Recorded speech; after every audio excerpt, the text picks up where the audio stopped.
पूरे रूस को एक खौफनाक झटके का सामना करना पड़ रहा है।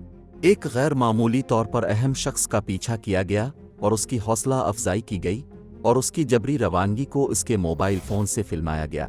रूसियों को यकीन नहीं आ रहा है कि इस बगावत के नतीजे में क्या हो सकता है। कोई भी इन जारहियतों को बर्दाश्त नहीं कर सकता था जिनका उन्हें निशाना बनाया गया था।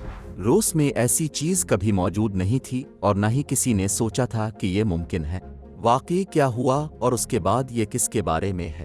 काज़ान में वाक़े मुतअद्दिद शहरियों ने एक तरबियती मरकज़ में फसाद बर्पा किया और इंचार्ज अफसर को गालियां और धमकियों के साथ भगा दिया गया।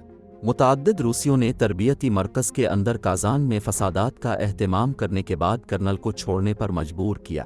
उनकी वजूहात अच्छी तरह से कायम थीं और मर्द इसके लिए लड़ने से नहीं डरते थे जिसके वो मुस्तहिक थे। वो जिन हालात में रहते थे वो कुछ तकलीफ दे थे, जिनमें काफ़ी खुराक की कमी, पानी की कमी, जलाने की लकड़ी और एक ख़ास इंतज़ाम का इंतज़ाम था जहां वो अपने कपड़े धो सकते थे। इन सब की वजह से मर्द अब उसे बर्दाश्त नहीं कर सकते थे और उन्होंने एहतजाज शुरू कर दिया।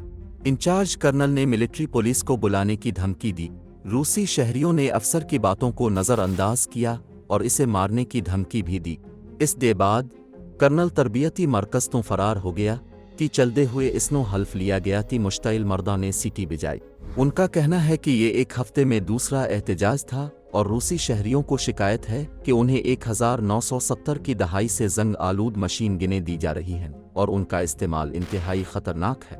कई अहम लोगों ने यूनिट का दौरा किया और कहा कि उन्होंने मसाइल को हल कर लिया है। आपकी राय हमारे लिए अहम है, लिहाजा हमें एक तबसरा छोड़ दें कि आप रूस में मुतनाज़ा वाक़े के बारे में क्या सोचते हैं।